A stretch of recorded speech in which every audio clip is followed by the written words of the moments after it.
In this explainer, you're going to learn exactly how to analyze the external business environment using PEST, PESTEL, and LoNGPEST. And more importantly, how you can actually use this in real life to make way better strategic decisions.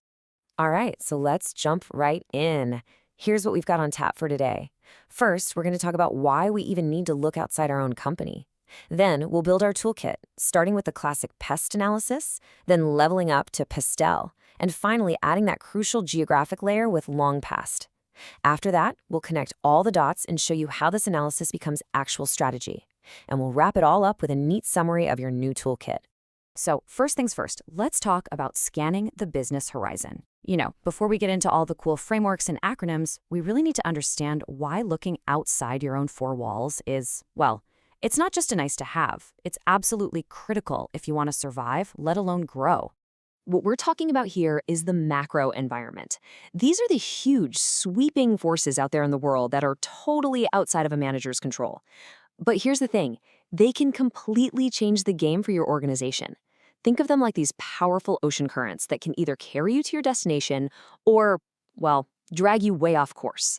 I love this analogy. Think of the macro environment as the weather. You can't stop a storm from coming, right? You can't just wish the rain away. But you can check the forecast, bring an umbrella, and maybe even build a shelter. And that's the whole point. We want to move from just reacting when we get soaked to actually anticipating the weather. And the first step is always environmental scanning, keeping a constant eye on the horizon to see what's coming. Okay, so now it's time to build our first tool. This is the classic, the original, the PEST framework. It's such a simple but incredibly powerful way to start making sense of all those big, complicated forces out there.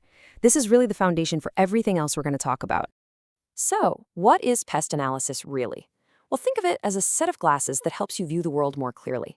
It's a strategic tool that lets us identify, sort, and keep an eye on the most important external factors.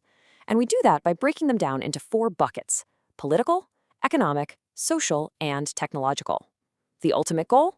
It's simple, to spot the big opportunities you can jump on and the major threats you need to watch out for.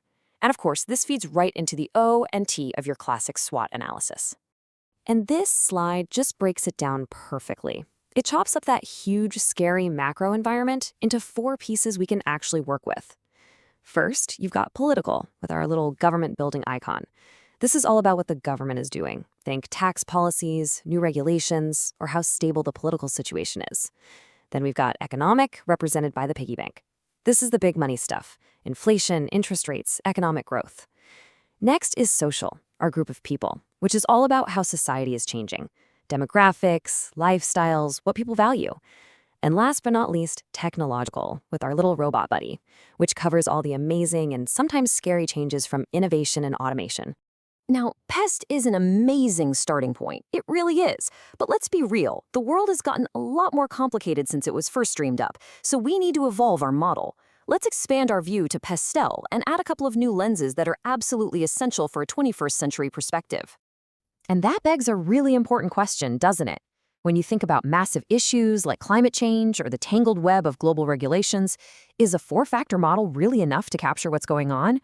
Well, a lot of strategists said no, it's not, and that's exactly why the framework got an upgrade. So the first big addition is the environmental factor, represented by this little leaf. This is so critical today. It covers everything from climate change and sustainability to what consumers are demanding in terms of green products and what governments are regulating on waste and energy. And believe me, this is not some fluffy, feel-good category. This is about hard business risks, like carbon taxes, and incredible opportunities in the green economy. Next up, we add legal factors, symbolized by the gavel. Now, this gets way more specific than the broad political category. This drills right down to the specific laws on the books that you have to follow, the rules of the game. We're talking about employment law, data privacy, health and safety standards, you name it. And voila, here you have the whole shebang. When you take our original 4, political, economic, social, and technological, and you add these 2 new crucial ones, environmental and legal, you get the full PESTEL framework. This gives us a much more complete and powerful picture of the world our business is trying to succeed in. So let's be super clear on this. PESTEL doesn't throw PEST out the window. It just makes it better. It enhances it. PEST is still awesome for a quick top-level glance, but PESTEL is what you need for a truly detailed modern analysis. It smartly pulls the specific legal rules out from the general political discussion, and most importantly, it adds that environmental lens that, frankly, no business can afford to ignore anymore. All right, so now we have our 6 powerful lenses to view the world. But you know what? We can add one more layer of sophistication to make our analysis truly world-class. And that layer is geography. Welcome to LoNGPEST. So what in the world is LoNGPEST? Well, it's actually a pretty simple but brilliant idea. It takes the PESTEL framework we just built and stretches it across 3 different geographic levels. Why? Because a factor that could make or break your business locally might be a total non-issue on the global stage, and vice versa. If your business operates in more than one neighborhood, let alone more than one country, this is an absolute game changer. First, we zoom all the way into the local level. Think about this single business on a city street. This is your backyard. We're talking about things like city permits, the local talent pool, or the specific buying habits of customers in this particular town. Then we pull the camera back a bit to the national level, looking at the entire country. Here, you're worried about things like federal laws that apply everywhere, the health of the national economy as a whole, and those big social trends that sweep across the entire nation. And finally, we zoom all the way out for that 30,000-foot view, the global level. Here, we're looking at the big interconnected world. This is where you think about international trade deals, huge geopolitical shifts, global supply chains, and those massive technological waves that don't care about borders. And this slide is where it all just clicks. Let's take just one of our factors, political, and apply it to a big coffee chain. At the local level, their political problem is getting a zoning permit from City Hall for a new store. At the national level, it's all about following that country's employment and tax laws.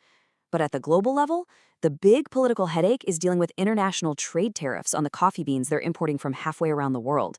See, same factor, political, but it means something totally different at each level. Okay, so we've got these incredible frameworks, that's great. But what do we actually do with them? Knowing this stuff is one thing, but the real magic happens when you use it to make smarter, better decisions. So let's talk about turning all this analysis into real-world strategy. Think of this as your 5-step playbook. Step 1, identify. Just brainstorm everything you can think of that's happening out there. Step 2, categorize. Put all those ideas into your PESTEL buckets. Step 3, analyze. Go through each one and ask, is this good for us, an opportunity, or bad for us, a threat? Step 4, and this one is so important, prioritize. You can't chase every rabbit, so figure out which factors will have the biggest impact. And finally, step 5, strategize. This is where you make actual plans to take advantage of the opportunities and defend yourself against the threats. And I really want to drive this point home. This is not an academic exercise. This isn't just for a test. These are essential tools for any business leader. They help you reduce that stomach-churning uncertainty by spotting problems before they sneak up on you. They help you pinpoint the real forces that are shaping your industry. And ultimately, they help you achieve what we call a strategic fit, which is a fancy way of saying your strategy is built for the world as it actually is, not the world you wish it was. Phew. Okay. We have covered a ton of ground here. And in the process, you've built a seriously powerful new toolkit for strategic thinking. So let's take a moment and just summarize the tools you now have ready to go. Here it is, all in one place.